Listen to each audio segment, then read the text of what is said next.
ನಮಸ್ಕಾರ. ಇವತ್ತಿನ ಟಾಪಿಕ್ ಬಂದು ಧನಾಕರ್ಷಣೆ. ಧನಾಕರ್ಷಣೆ ಅಂತಕ್ಕಂಥದ್ದು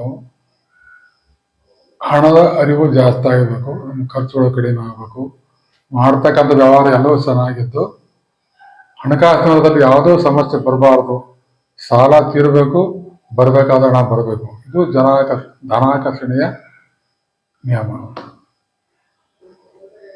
ಧನಾಕರ್ಷಣೆ ಯಾವ ರೀತಿ ಆಗಬೇಕು, ಏನು ಮಾಡೋದಾಗುತ್ತೆ ಅನ್ನೋದನ್ನು ತಿಳಿದುಕೊಂಡು ಸವಿಸ್ತರವಾಗಿ ತಿಳಿಸ್ಕೊಡ್ತಾ ಇದ್ದೇನೆ, ಮಾಡಿಕೊಳ್ಳಿ.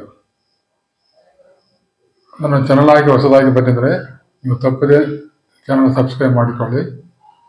ವಿಡಿಯೋ ಇಷ್ಟ ಆದರೆ ಬೇರೆಯವರಿಗೆ ಶೇರ್ ಮಾಡಿ, ಲೈಕ್ ಮಾಡೋದು ಮರಿಬೇಡಿ. ತಾವು ಓಡಾಡುವಾಗ ಮನೆಯಿಂದ ಆಚೆ ಹೊರಡಬೇಕಾದ್ರೆ ತಮ್ಮಲ್ಲಿ ಬ್ಯಾಗ್ ಇರ್ಬೋದು, ಪರ್ಸ್ ಇರ್ಬೋದು, ಇನ್ನಿತರ ವಸ್ತುಗಳು ಇರುತ್ತಲ್ಲ, ಅಂಥದ್ರಲ್ಲಿ ಬ್ಯಾಗಲ್ಲಿ ಅಥವಾ ಪರ್ಸ್ನಲ್ಲಿ, ಹೆಣ್ಮಕ್ಳಾದರೆ ವ್ಯಾಲೆಂಟ್ ಬ್ಯಾಗಲ್ಲಿ ಹಾಕ್ಬೋದು, ಯಾವ ವಸ್ತುನ ಹಾಕಬೇಕು, ಯಾವ ವಸ್ತುವಿನ ಧನಾಕರ್ಷಣೆ ಜಾಸ್ತಿ ಆಗುತ್ತೆ ಅನ್ನೋದ್ರ ಬಗ್ಗೆ ನಾನು ತಿಳಿಸ್ಕೊಡ್ತೀನಿ ಸವಿಸ್ತರವಾಗಿ.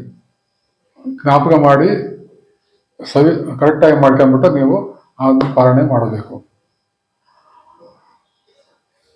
ಮಾಡಬೇಕಾದಷ್ಟೇ ಒಂದು ಗೋಮತಿ ಚಕ್ರ, ಭೀಮಸೇನ ಕರ್ಪೂರ ದೊಡ್ಡ ಸೈಜ್ ಇರುತ್ತೆ, ಗಂದಿಗೆ ಶಾಪಲ್ಲಿ ಕೊಡ್ತಾರೆ.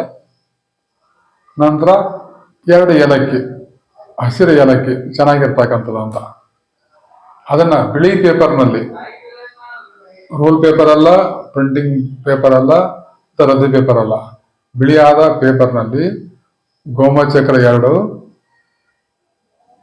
ಏಲಕ್ಕಿ, ಭೀಮಸೇನ ಕರ್ಪೂರದ ಪೌಡರ್ ಬಿಟ್ಟು ನೀವು ಧನಾಕರ್ಷಣೆ ಯಾವುದಕ್ಕೋಸ್ಕರ ಮಾಡ್ತೀರ ಎಂಬ ಬಗ್ಗೆ ನೀವು ಅದನ್ನ ಫೋಲ್ಡ್ ಮಾಡ್ತಿರೋದು, ಮಡಿಸಿ ಪ್ಯಾಕೆಟ್ ಮಾಡ್ತಿರ್ತಲ್ಲ, ಫೋಲ್ಡ್ ಮಾಡಿ ಚೀಟಿ ಕಟ್ತಿರ್ಬೇಕಾದ್ರೆ ಎಲ್ಲವೂ ಹೇಳ್ಕೋಬೇಕು. ನನಗೆ ಹಣಕಾಸಿನ ವ್ಯವಹಾರದಲ್ಲಿ ಸರಿಯಾಗಿ ವ್ಯವಹಾರ ಆಗಬೇಕು, ವ್ಯವಹಾರ ಚೆನ್ನಾಗಿ ಆಗಬೇಕು, ಬರಬೇಕಾದ ದುಡ್ಡು ಬರಬೇಕು, ನಾನು ಕೊಡಬೇಕಾದ ಸಾಲ ತೀರಿಸುವಂಥ ಶಕ್ತಿ ಕೊಡು, ನನಗೆ ಯಾವ ಕಾರಣಕ್ಕೂ ಹಣಕಾಸಿನ ವ್ಯವಹಾರದಲ್ಲಿ ಸಂಕಷ್ಟ ಬರಬಾರ್ದು ಅಂತ ಹೇಳಿಬಿಟ್ಟು ಪಟ್ಟಣ ಹಾಕಿಬಿಟ್ಟು ದೇವರ ಮುಂದೆ ಎತ್ತಿಡಿ. ಸೆಲ್ಫಲ್ಲೋ ಗೂಡಲ್ಲೋ ಅನುಕೂಲ ತಕ್ಕಂಥ ಯಾವುದೇ ಅದು ನಿಮ್ಮ ಕುಲದೇವತಾ ಅನುಗ್ರಹ ಮುಂದೆ ಆ ಫೋಟೋ ಕುಡಿಸ್ಬಿಟ್ಟು ಆ ಒಂದು ಕಡೆ ಇಟ್ಟಿರಿ. ನೀವು ಮನೆಯಿಂದ ಆಚೆ ಹೊರಡಬೇಕಾದ್ರೆ ತಪ್ಪದೆ ಅದನ್ನು ತೆಗೆದು ನಿಮ್ಮ ಜೇಬಲ್ಲಿ ಇಟ್ಕೊಳ್ಳಿ, ಅಥವಾ ಪರ್ಸಲ್ಲಿ ಇಟ್ಕೋಬೋದು, ಬ್ಯಾಗಲ್ಲಿ ಇಟ್ಕೋಬೋದು, ವ್ಯಾನಿಟಿ ಬ್ಯಾಗಲ್ಲಿ ಇಟ್ಕೋಬೋದು. ಹೊರಗಡೆ ಆಚೆ ಹೋಗ್ಬೇಕಾದ್ರೆ ತಪ್ಪದೆ ಇಟ್ಕೊಂಡು ಹೋಗಿ.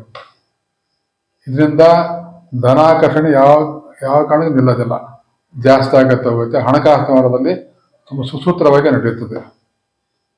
ಇದನ್ನು ಮಾಡುತ್ತೆ ನಾನು ನಂಬಿದ್ದೇನೆ. ತಪ್ಪದೇ ಸಬ್ಸ್ಕ್ರೈಬ್ ಮಾಡಿಕೊಳ್ಳಿ. ಮತ್ತೆ ಸಿಗೋಣ.